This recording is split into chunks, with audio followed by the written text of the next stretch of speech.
चंद्रापीठ कथा श्रृंखला में आप सभी का स्वागत। कक्षा 12 के पाठ्यक्रम में निर्धारित चंद्रापीठ का उत्तरार्ध भाग छात्रों को पढ़ना है, जिसमें इस वर्ष की बोर्ड परीक्षा के लिए केवल 42 गद्यांशों तक ही पाठ्यक्रम निर्धारित किया गया है, जिनमें से हम अब तक 39 गद्यांशों को पढ़ा चुके हैं। आज आपके समक्ष 40वां गद्यांश प्रस्तुत करने चल रहा हूँ। 40 और 41 दोनों को मिलाकर, क्योंकि 40 वाला गद्यांश बहुत ही छोटा है। अब आपने देखा कि केयूरक चंद्रापीठ के पास पहुंचकर कादंबरी की विरह व्यथा का वर्णन करता है और कहता है कि अब कादंबरी आपके बिना जीवित नहीं रह सकती। इस तरह का प्रसंग प्रस्तुत करता है। चंद्रापीठ कहता है कि यद्यपि दूरी बहुत है, हेमकूट तक पहुंचने के लिए लंबा समय लगेगा, फिर भी मैं देवी कादंबरी को सम्मानित करने का प्रयत्न करूंगा। उसके बाद तरह तरह की चर्चाओं में खोया रहता है। चंद्रापीठ कहता है, बहुत सोचता विचारता हुआ कहता है कि पिता ने अपनी भुजाओं से उतारकर राज्यभार मुझे दिया है। पिता को बिना बताए एक पग भी आगे नहीं जा सकता। सेना भी लौट कर नहीं आई है। कौन सा बहाना बनाकर माता पिता से छुटकारा लूं? और मित्र द्वारा सिद्ध होने वाले इस कार्य में मैं अकेले क्या करूं? वह सम्पायन भी इस समय मेरे पास नहीं है। इस प्रकार विचार करते हुए सारी रात बीत गई। उसके बाद अब आगे 40वें गद्यांश में आप देखेंगे कि प्रातः काल ही चंद्रापीठ ने लोगों के द्वारा कहते हुए सुना कि सेना शिविर 10 पुर तक लौट आया है। यह सुनकर प्रसन्नचित्त होकर उसने केयूरक से कहा कि हे केयूरक, अब सफलता को हाथ में आई हुई समझो, वह सम्पायन आ गया है। अब ये तो 40वें गद्यांश में है। फिर आप उसके बाद वाले गद्यांश 41वें में देखेंगे कि यह सुनकर केयूरक ने कहा कि हे देव, अब मुझे यहाँ रहकर क्या करना? देवी कादंबरी की अवस्था विलंब सहन करने योग्य नहीं है। सभी लोग आशा के ही सहारे जीवित रहते हैं।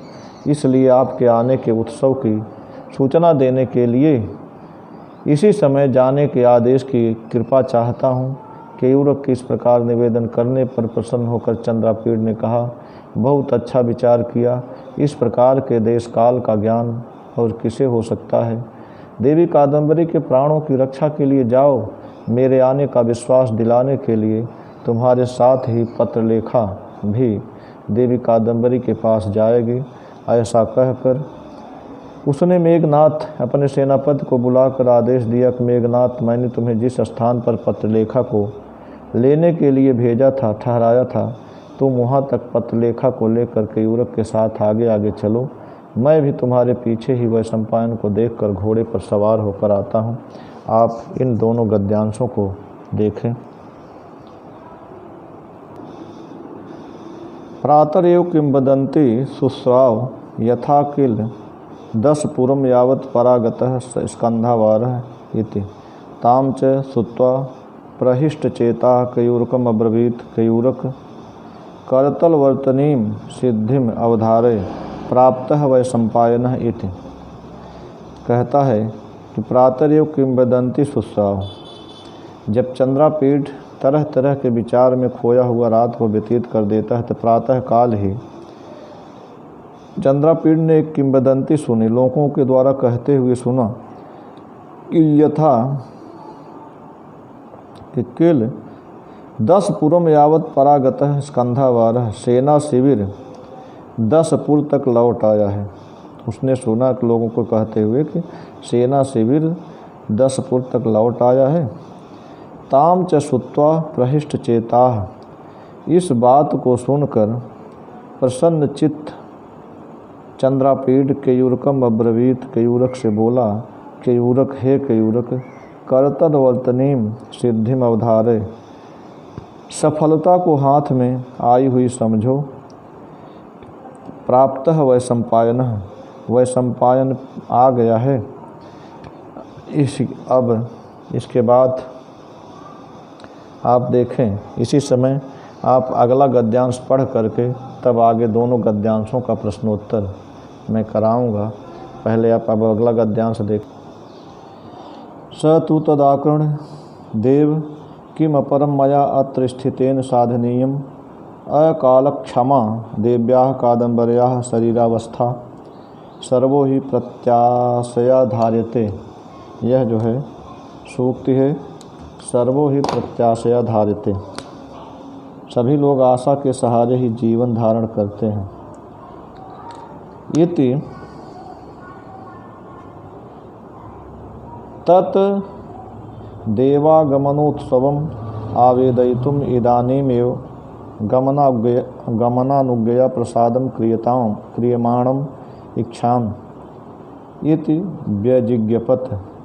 एवं विज्ञापिते केयूरकेण परितुष्टः चंद्रापीडः प्रत्युवाच, साधु चिंतितं कस्य वा अपरस्य ईदृशी देशकालज्ञता गम्यतां देव्याः प्राणसंधारणाय मदागमन प्रत्यार्थं च पत्रलेखा त्वयि सह यातु देवी पादमूलम् इत्युक्त्वा मेघनादम् आहूय आदिदेश। मेघनाद यस्यां भूमौ पत्रलेखा नयनाय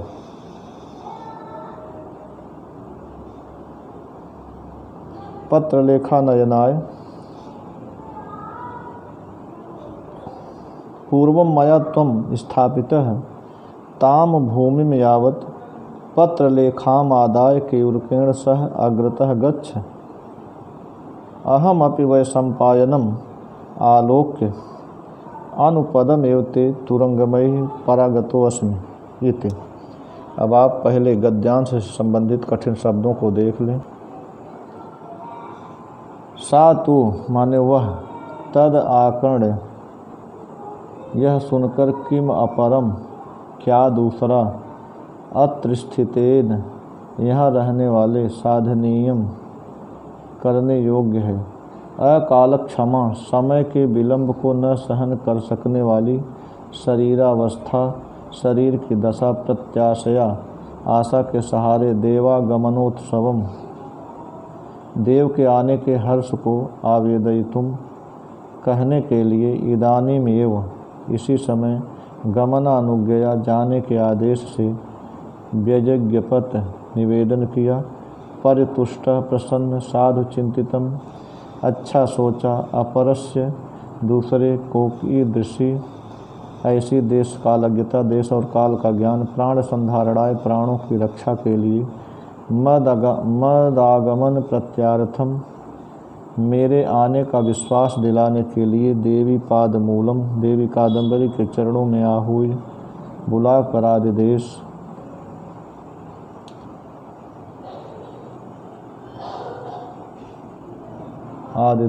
आदेश दिया, आज्ञा दी। यस्याम भूमौ जिस स्थान पर पत्रलेखा गमनाय पत्रलेखा को पत्रलेखा नयनाय पत्रलेखा को लाने के लिए स्थापित ठहराया था, अग्रतः आगे, अनुपदम पीछे, परागतोऽस्मि लौट रहा हूँ, आगमनाय नयनाय। इस गद्यांश के अनुवाद को देखें। सा तू तद आकर्ण माने वह केयूरक, जब चंद्रापीड ने कहा कि हे केयूरक, अब सफलता को हाथ में आई हुई जानो, वह संपायन आ गया है। स तू तद आकर्ण, केयूरक इस बात को सुनकर, चंद्रापीड की इस बात को सुनकर बोला कि देव, हे राजकुमार, किम अपरम मया अत्र स्थितेन साधनीयम, अत्र स्थितेन यहाँ रहकर मुझे किम अपरम साधनीयम, और क्या करना है, यह रखकर मुझे दूसरा कौन सा कार्य करना है। अकालक क्षमा देव्याः कादम्बर्याः शरीरावस्था, देवी कादम्बरी के शरीर की अवस्था अकालक क्षमा, समय के विलंब को सहन करने में समर्थ नहीं है। देवी कादम्बरी की शरीर की दशा विलंब सहन करने में समर्थ नहीं है, करने योग्य नहीं, समय के विलंब को सहन करने योग्य नहीं है। सर्वो ही प्रत्याशया धारिते, सभी लोग आशा के सहारे ही जीवित रहते हैं, जीवन धारण करते हैं। तत्, इसलिए देवागमनोत्सवम, देव के आगमन के उत्सव की आवेदयितुम, सूचना देने के लिए, बताने के लिए, इदानीमेव, इसी समय, गमनानुज्ञया, मैं जाने के आदेश की प्रसादम क्रियमाणम, जाने के आदेश की कृपा इच्छाम, चाहता हूँ, प्रसादम क्रियमाणम इच्छाम, जाने के आदेश की कृपा चाहता हूँ। कहता है इसलिए देवगमनोत्सवम, राजकुमार के आने के आवेदयितुम, राजकुमार के आने के उत्सव की सूचना देने के लिए, बताने के लिए, इस समय ही, मैं इसी समय, गमनानुज्ञया साधम क्रियमाणम इच्छाम, जाने के आदेश की कृपा इच्छाम, चाहता हूँ, इति व्यज्ञपत, ऐसा निवेदन किया केयूरक ने चंद्रापीठ से। एवं विज्ञापित केयूरकेण, केयूरक के ऐसा निवेदन करने पर,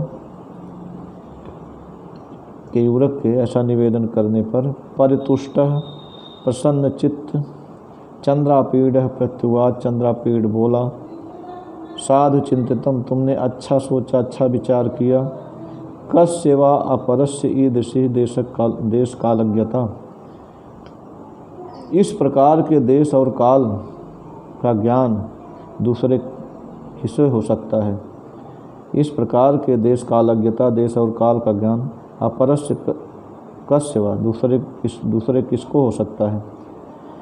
तुम्हारे अर्थात तुम ही हो जो इस तरह से देश काल को जान सकते हो। गम्यताम देव्याः प्राण संधरणाय, देवी कादम्बरी के प्राणों की रक्षा के लिए गम्यताम जाओ। मद आगमन प्रत्यार्थम च पत्रलेखा त्वयैव सह यातु देवी पादमूलम, मेरे आगमन का विश्वास दिलाने के लिए पत्रलेखा तुम्हारे साथ ही देवी पादमूलम यातु, देवी कादम्बरी के पास जाएगी। ये तुक्ता, ऐसा कहकर मेघनाद माहुय, मेघनाद को बुलाकर आदेश दिया। हे मेघनाथ, यस्याम भूमो पत्रलेखा नयनाय, जिस स्थान पर पत्रलेखा को लाने के लिए पूर्वम पहले, मया तुम स्थापितम, मैंने तुमको रखा था, ताम भूमिम, उस स्थान तक, भूमि में तो स्थान तक, पत्रलेखा मादाय, पत्रलेखा को लेकर, केयूरकेण सह अग्रतः गच्छ, केयूरक के साथ आगे आगे चलो। अहम अपि वै संपायनम आलोक्य, मैं भी वै संपायन को देखकर, अनुपदम एव ते तुरंगमयी परागतोस्मि, मैं भी वह संपायन को देखकर अनुपदम हुए तुम्हारे पीछे पीछे ही, तुरंगमयी परागतोस्मि, घोड़े से आ रहा हूँ, तुम्हारे पीछे पीछे मैं भी घोड़े पर सवार होकर परागतस, पीछे पीछे आ रहा हूँ। इस प्रकार से यह गद्यांश पूरा हुआ। अब आप इस गद्यांश से संबंधित प्रश्नोत्तर को भी देखें, दोनों गद्यांशों को, गद्यांश नंबर 40 और गद्यांश नंबर 41 को। पहले आप गद्यांश नंबर 40 के प्रश्नोत्तर को देखें। देखिए, पहले है अस्य गद्यांशस्य प्रणेता कह, इस गद्यांश के रचने वाले कौन हैं। तो अस्य गद्यांशस्य प्रणेता बाणभट्ट है, इसके रचने वाले बाणभट्ट हैं। कर प्रातरेव किंवदंती सुस्वाव, किसने प्रातः काल ही लोगों को कहते हुए सुना, किंवदंती सुंदर। चंद्रापीड प्रातरेव किंवदंती सुस्सा। चंद्रापीड़ ने प्रातःकाल ही लोगों को कहते हुए सुना, स्कंधावार पुत्र यावत परागतः। स्कंधावार कहाँ तक पहुँच गया? स्कंधावार 10 पूर्व यावत, 10 पूर्व तक लौट आया है। प्रहिष्ट चेताः केयूरकम अब्रवीत। कह प्रहिष्ट चेताः केयूरकम अब्रवीत। कौन प्रसन्न चित्त होकर केयूरक से बोला, चंद्रापीड़ प्रहिष्ट चेताः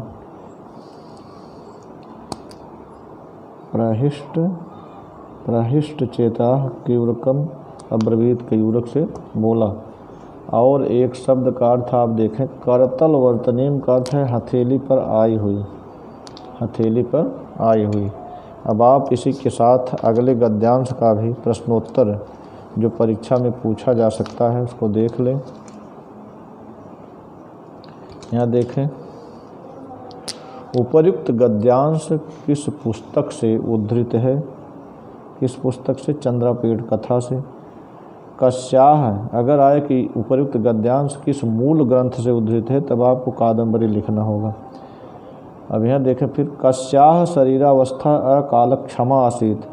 किसके शरीर की अवस्था विलंब को सहन करने योग्य नहीं है? तो यहाँ देव्याह कादम्बर्याः शरीरावस्था कालक्षमा आसीत।